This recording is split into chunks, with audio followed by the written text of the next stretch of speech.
બોલો શું નામ છે આપનું? વસંતભાઈ મસુરભાઈ પટેલ, ગામ ચોઈલા. બરાબર. અત્યારે આપણે સમાજની સેવા કરો છો? હાજી હા, સવાસો સમાજની. હા, સવાસો સમાજમાં અધ્યક્ષ છું. બરાબર. કેવું રહ્યું આ ફસલ? રિઝલ્ટ સારું છે આનું. એક જ ડોઝ આપ્યો છે આનું, વીઘે 1 પેકેટ. બરાબર. મકાઈની ખેતી 4 વીઘા મકાઈ છે. આજે આપે 10 દિવસ થયા. બરાબર.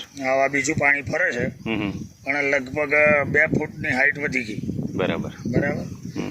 કેવી છે પ્રોડક્ટ? કેવી છે? બહુ સારું રિઝલ્ટ છે. બરાબર. અને મેં સમાજની વાડીમાં લોનમાં ઉપયોગ કર્યો. લોન સુકાઈ ગયેલી લોન હતી, અત્યારે લીલી છમ થઈ ગઈ છે, લીલી ચાદર ઉડી હોય એવી થઈ ગઈ છે. બરાબર. અત્યારે આટલા ટેમ્પરેચરમાં ના, એટલે આપણા પ્રોડક્ટ વેચીએ છીએ ફસલ. બરાબર. હાજી.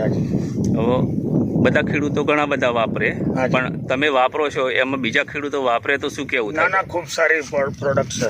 એકચ્યુઅલી બહુ સારી છે. ઓછા દિવસમાં સારું પરિણામ આપે. ઓછા દિવસમાં સારું પરિણામ આપે. ગ્રીનરી એકદમ ગ્રીનરી થઈ જાય. આ મકાઈના પાન છે એની સાઈઝ પણ મોટી થઈ ગઈ. બરાબર. પાન તંદુરસ્ત. ગ્રીનરી કેવી આવે? ગ્રીનરી સુપર, એકદમ કલર. આ જો કલરમાં દેખાય છે મકાઈ આખી. જમીનમાં જેટલો ખોરાક આપ્યો હોય છોડ ખાતો હોય એવું લાગે? હા, એવું લાગે. અને આખું ખેતર યુનિફોર્મ વાળું લાગે, એકદમ એકસરખું લાગે. પાણીના સાથે ઓગાળી પીવડાવી? પાણીમાં સાથે ઓગાળીને પછી રેડી દઈએ છે ડબલે. બરાબર.